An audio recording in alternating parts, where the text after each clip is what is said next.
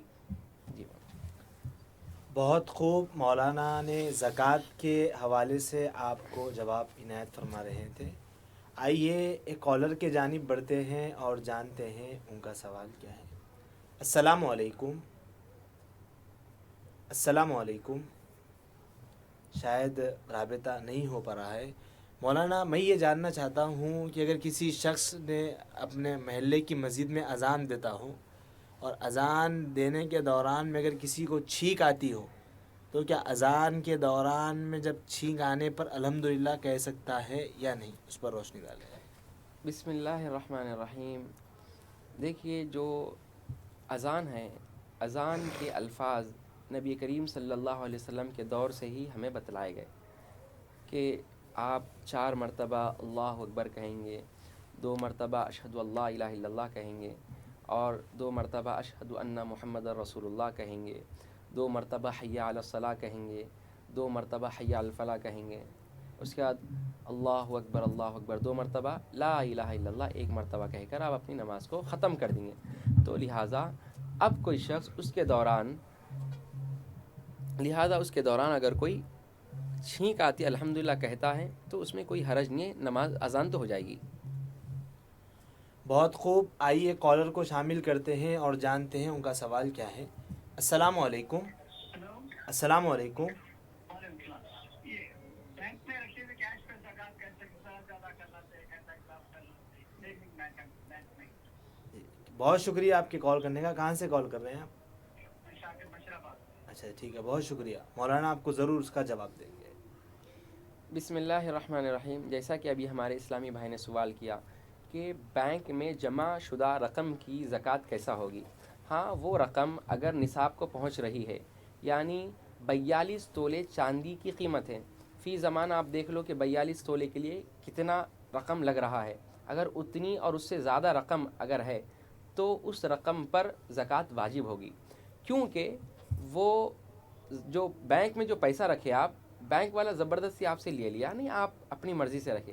تو ہم ہماری مرضی سے رکھیں نا، وہ ہماری ملکیت میں ہے، وہ ہماری پراپرٹی ہے. ابھی ہم بینک میں رکھے کا یہ مطلب نہیں کہ وہ بینک کی پراپرٹی ہے، بلکہ وہ ہماری ہی پراپرٹی ہے، وہ ہماری ہی ملکیت ہے، اس پر ہمارا تصرف، ہمارا قبضہ بھی ہے. یعنی ہم جب چاہے پیسے نکال سکتے ہیں، جب چاہے پیسے ڈال سکتے ہیں، تو جب چاہے وڈرا کر سکتے ہیں، جب چاہے ڈپازٹ کر سکتے ہیں. تو ایسی صورت میں وہ مال جو بینک میں ڈپازٹ ہے، فکسڈ ہے، اس پر زکوٰۃ نکلے گی 2.5% کے حساب سے. بہت خوب. مولانا نے بینک میں پیسے رکھنے کے بعد اس کے اوپر زکوٰۃ کے حوالے سے آپ کو جواب عنایت فرما رہے تھے. آئیے ایک کالر کی جانب بڑھتے ہیں اور جانتے ہیں ان کا سوال کیا ہے. السلام علیکم. السلام علیکم. شاید رابطہ نہیں ہو رہا ہے. مولانا میں یہ جاننا چاہتا ہوں آپ سے کہ نماز تہجد کی نماز کا وقت کیا ہوتا ہے، اور کیا نماز تہجد کوئی شخص اگر عشاء کی نماز ادا نہ کرا ہو اور وتر کی نماز ادا نہ کرا ہو تو کیا اسے پہلے وہ ادا کر کے ہی نماز تہجد ادا کرنا چاہیے، اور نماز تہجد کی کیا فضیلت ہے بیان فرمائیں. بسم اللہ الرحمن الرحیم. نماز تہجد قیام اللیل کو کہتے ہیں. رات میں نماز پڑھنے کو تہجد قیام اللیل کہتے ہیں. تہجد کا وقت عشاء کی نماز کی بعد سے لے کر آخر وقت تک، رات کے آخر حصے تک ہوتا ہے، یعنی سحری کے وقت تک. بزرگوں اور دوستو، تہجد کی بڑی فضیلتیں آئی ہیں. حضرت ربیعہ بن کعب اسلمی رضی اللہ تعالیٰ کے صحابی رسول ہیں. وہ کم سن صحابی تھے، کم عمر تھے. مسلم شریف میں، صحیح مسلم جو صحاح ستہ کی 6 معتبر کتاب میں سے ایک کتاب، 6 معتبر کتب میں سے ایک کتاب مانی جاتی ہے صحیح مسلم. صحیح مسلم کے میں یہ روایت موجود ہے کہ حضرت ربیعہ بن کعب اسلمی رضی اللہ عنہ نبی کریم صلی اللہ علیہ وسلم جب تہجد میں اٹھتے تھے تو حضرت ربیعہ نبی علیہ الصلاۃ والسلام کو وضو کرواتے تھے، نبی صلی اللہ علیہ وسلم کو مسواک دیتے تھے، نبی علیہ الصلاۃ والسلام کے ساتھ رہتے تھے تہجد میں. تو نبی علیہ الصلاۃ والسلام سے انہوں نے پوچھا، یا رسول اللہ صلی اللہ علیہ وسلم، میں آپ سے کچھ سوال کرنا چاہتا ہوں. نبی علیہ السلام نے فرمایا، سل یا ربیعہ، اے ربیعہ کیا مانگنا ہے مانگو، کیا ہونا بولو، کیا چاہیے آپ؟ تو انہوں نے فرمایا کہ یا رسول اللہ صلی اللہ علیہ وسلم دنیا میں تو آپ کی خدمت کر رہا ہوں، دنیا میں آپ کی رفاقت ہے، دنیا میں آپ کو وضو کراتا ہوں، آپ کے لیے جو ہے میں وضو کا پانی لاتا ہوں، آپ کی خدمت کرتا ہوں یا رسول اللہ صلی اللہ علیہ وسلم، یا رسول اللہ آخرت میں بھی آپ کی رفاقت چاہتا ہوں، آخرت میں بھی آپ کے ساتھ رہنا چاہتا ہوں۔ تو نبی صلی اللہ علیہ وسلم نے فرمایا اے ربیہ سجدوں کے ذریعے میری مدد کرو، یعنی تم خوب سجدے کرو۔ اس وقت تہجد کا تھا تو اشارہ تھا کہ تہجد پڑھو، تمہیں دنیا میں آخرت میں میری رفاقت ملے گی، یعنی جنت میں تم میرے ساتھ رہو گے۔ تو بزرگوں اور دوستوں بڑی فضیلتیں ہیں، اور یاد رکھیں کہ انبیاء کرام علیہم الصلاۃ والسلام پر تہجد فرض تھی۔ مسلمانوں پر 5 وقت کی نمازیں فرض ہے، انبیاء کرام پر 6 تھی، جیسا ہمیں فقہا بتلاتے ہیں۔ اسی طرح تہجد کا وقت عشاء کی نماز کے بعد سے لے کر رات کے آخر حصے تک ہوتا ہے۔ اور تہجد کے متعلق حضرت عائشہ صدیقہ رضی اللہ تعالی عنہا کی مختلف روایات ہمیں ملتی ہیں کہ حضرت عائشہ صدیقہ رضی اللہ عنہا سے سوال کیا گیا کہ نبی کریم صلی اللہ علیہ وسلم تہجد میں آپ کی رات کیسا گزرتی تھی، آپ کیسا رات گزارتے تھے؟ تو حضرت عائشہ صدیقہ نے فرمایا کہ نبی کریم صلی اللہ علیہ وسلم 5 رکعت پڑھتے تھے۔ ایک روایت میں بتلائے کہ آپ صلی اللہ علیہ وسلم 7 رکعت پڑھتے تھے، ایک روایت میں بتلایا کہ آپ صلی اللہ علیہ وسلم 9 رکعت پڑھتے تھے، ایک روایت میں کہ آپ صلی اللہ علیہ وسلم 11 رکعت پڑھتے تھے۔ تو بزرگ اور دوستو کیا ہے 5، یعنی آپ صلی اللہ علیہ وسلم 2 تہجد پڑھتے تھے، 3 واجب الوتر پڑھتے تھے۔ وہ 7 کیا ہے کہ نبی صلی اللہ علیہ وسلم 4 تہجد پڑھتے تھے، 3 رکعت واجب الوتر پڑھتے تھے، یعنی نبی صلی اللہ علیہ وسلم کبھی 2 رکعت بھی تہجد ادا فرمائے ہیں، 4 بھی ادا فرمائے ہیں، 6 بھی ادا فرمائے ہیں، 8 بھی ادا فرمائے ہیں، ہمیں روایت میں ملتا ہے تہجد، اور 12 بھی ادا فرمائے، ایک روایت میں 12 کی بھی ہے۔ تو تہجد کی تعداد 2 رکعت سے 12 رکعت ہے، مگر صحیح قول کے مطابق تہجد کی رکعت صحیح 8 ہے۔ جو چاہے 2 رکعت سے لے کر 8 رکعت 2 کر پڑھیں گے، 4 کر نہیں، 2 پڑھیں گے۔ تہجد کی بڑی فضیلت ہے، اور تہجد کے سجدوں میں جو دعائیں مانگی جاتی ہے ان کے متعلق ایک روایت میں آتا ہے کہ رات کے سجدوں کی رات کے سجدوں کی دعائیں اللہ سبحانہ وتعالیٰ قبول فرماتا ہے، اور وہ دعا کی مقبولیت کی گھڑی ہوتی ہے۔ ماشاءاللہ بہت خوب، مولانا نے نماز تہجد کے حوالے سے آپ کو جواب عنایت فرما رہے تھے۔ مولانا میں یہ جاننا چاہتا ہوں کہ نابالغ شخص یعنی نابالغ لڑکے کا روزہ رکھوانا کیسا ہے، اس پر کیا روشنی ہے؟ بسم اللہ الرحمن الرحیم۔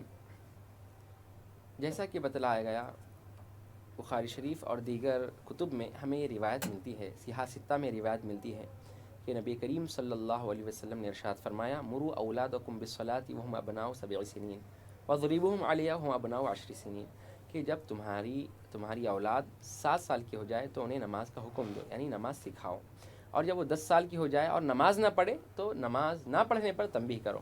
تو بزرگوں اور دوستو نماز ایک عبادت ہے، اور 7 سال سے اس کی پریکٹس کا حکم دیا جا رہا ہے، اور 10 سال پر نہیں پڑھنے پر، 10 سال کا ہو گیا بچہ، 3 سال پریکٹس کرایا اس کو، 7 8 9، اور جب 10 سال کا ہو گیا 3 سال کی پریکٹس کے بعد بھی نماز نہیں پڑھ رہا ہے تو اس کے بعد تنبیہ کا حکم دیا گیا۔ اب غور کرو، رحمت للعالمین صلی اللہ علیہ وسلم تھے، بچوں پر بے انتہا شفقت فرمانے والے۔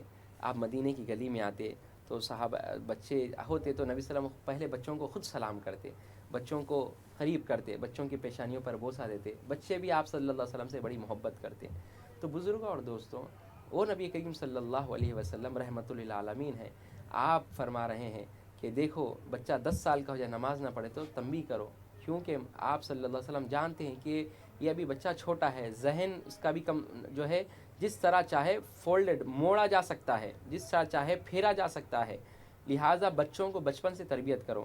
تو لہٰذا کئی ماں باپ ہوتے ہیں نماز میں سستی کاہلی، والد نماز کی طرف سختی کرتے رہتے، اماں بولتے نہیں جی ابھی بچہ چھوٹا ہی ہے نہ رہنے دو، آگے جا کے پڑھتا نہیں، جھاڑ بڑا ہو جائے گا تو آپ اگر جھاڑ ٹیڑھا ہو گیا تو آپ اس کو سیدھا کر سکتے ہیں؟ بتائیے آپ۔ کبھی ماں سختی کرتی ہے تو باپ اس پہ شفقت کی وجہ سے ہوتے نہیں سختی مت کرو بچوں پہ، نہیں، یہ بچپن ہی سے بچوں کو اگر نمازی نہیں بنائیں گے آپ، بڑے بن کر وہ نمازی نہیں ہو سکیں گے۔ بچوں کو جو تربیت بچپن سے دی جاتی ہے وہی بہتر ہوتی ہے، کیونکہ جیسا کہ فارسی میں یہ شعر مشہور ہے، خشت اول چونی حد معمار کج تا سریا میر ود دیوار کج، فرمایا جاتا ہے کہ اگر دیوار کی پہلی اینٹ، معمار جو تعمیر کرنے والا دیوار کی پہلی اینٹ کو ٹیڑھی رکھیں تو